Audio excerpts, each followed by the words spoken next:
and welcome back to another edition of History in Your Own Backyard. I'm Rachel, and we are here at the Gaines Tavern History Center in Boone County, Kentucky. We're here with Connie. Connie, how are you doing today? I'm doing great, thank you. Connie, tell me a little bit about this building. Well, this building has been standing for 200 years. We have pretty much established that the date it was built was in 1814. So we celebrated its 200th anniversary last year. The house originally was built by Abner Gaines, who was a prominent businessman here in Boone County back in the day. He and his wife had 13 children. So they originally purchased the property, which already had a tavern on it. So Mr. Gaines, he had a tavern license, but he eventually purchased the property, so therefore he built a home for he and his family. Well, since he was already running a tavern, he established the business here in this home. He then went on to start a stagecoach company in around 1819. So we kind of believe that the L, or the addition on the back of the original 4 rooms, was built to accommodate his booming stagecoach business. Tell me a little bit about maybe some stories about this place that are interesting. Okay, doing research, we found that there have been a couple of interesting stories here. The first one being about the time, it's probably in the early 1840s, Dr. Elijah Smith Clarkson had purchased the property from Benjamin Gaines, who owned it at the time. And the story goes that, he was a doctor and pretty well known, so he had a party for some of the neighboring farms, the people, the farmers and whatever. So we don't know how many were here, but we do know the Northcutt and the Harrison family were in attendance.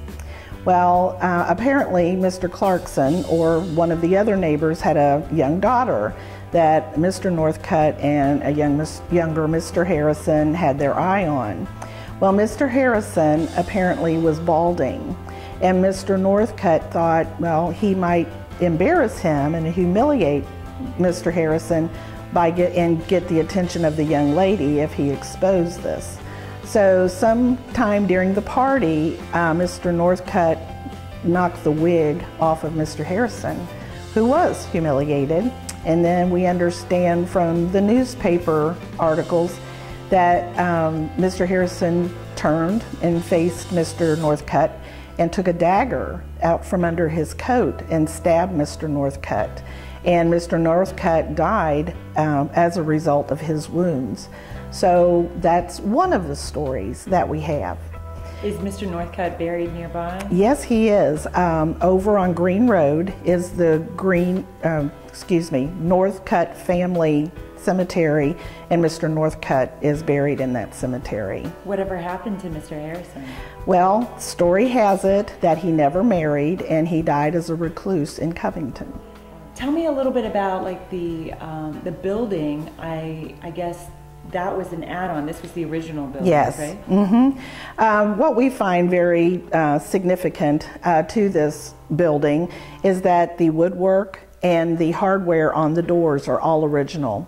In fact, a lot of the glass in the windows are still original window panes. I noticed that. So for 200 years, that's pretty significant that it's lasted that long, especially since the house has been anything from a home to a hotel, you might say, apartments and a barn at one time.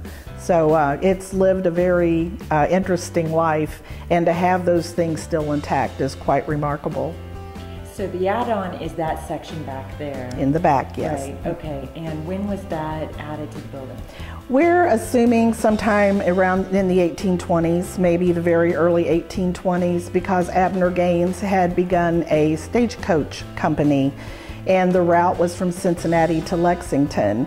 And this location was a halfway point, so it was a really good place to stop and have the people on the stagecoach, there might be 2 or 3 people, stop and have dinner and possibly lodging before they went on and finished their trip to Lexington. So there are other buildings on this land one right there, one back there. What is that? Right there? What is that? It was a garage. That was a garage. We now use it as a cottage. One of the interesting stories about this house is a Mr. John Galt. He was an antique dealer, and he and his wife purchased the house in 1936, and they lived here 50 years. Well, in that 50 years, he amassed a huge collection of antiques, and he was particularly fond of antique cars. When they held his auction, it seems to me there were around 20 antique cars that he had housed in the barn and in the two outbuildings in the back. Now, there was actually another cabin that sat just behind what was the kitchen, and Mr. Galt's grandson told me that was his grandfather's hangout. He would go back there and whittle and tinker and whatever, but that was his man cave, yeah, back in the day. And then I think there was a well maybe right over there? Yes, there's actually 3 wells on the property. Okay. Yes, and then that... It's even further back? Yes, they've been capped off. And this well up here in the front, as far as we know, I mean, I grew up here and that has been standing all my life. So it, was probably built in the late 1800s or, maybe even as early as, 1814. Very interesting. Yeah. Are there any other stories that you would like to share about this place? Well, in the research, we found out that a Covington former mayor, Mr. John Goodson, who had fallen on some hard times, was living here at the time, and it was called Gaines Tavern at that point. Anyway, he was living here, and one evening he had run out, again, having some hard times and of financial difficulty, and he had committed suicide in one of the rooms upstairs. So, of course, that story made the newspapers. So, it's also another interesting, story that people like to hear about the Gaines Tavern. And you are assuming that's why the floor has been painted? Well, the floor that was painted was due to the stabbing. There is just the one floor that is painted, and we are assuming that that is to cover up the blood stain. So Connie, I've noticed there are no closets in this house. What's the story there? From what I understand is back in the day when they started taxing, your rooms would be taxed on each room. So if you had closets, they would be considered an additional room. So the only closets that we actually have are built into this fireplace. So they're extremely small and no one could actually live in them. So, but they are discreet, and we're assuming that they put their wood, or maybe they stored a gun in there or something, but it wasn't a closet as we know today. Now, Connie, is there something you're not telling me? Because apparently some people think that the story's a little bit different. Well, there are people who want to believe that we have those little closets that lead to tunnels for the Underground Railroad, but there's no evidence of that. This is the original hardware for the Gaines house, and this is how you have to get in.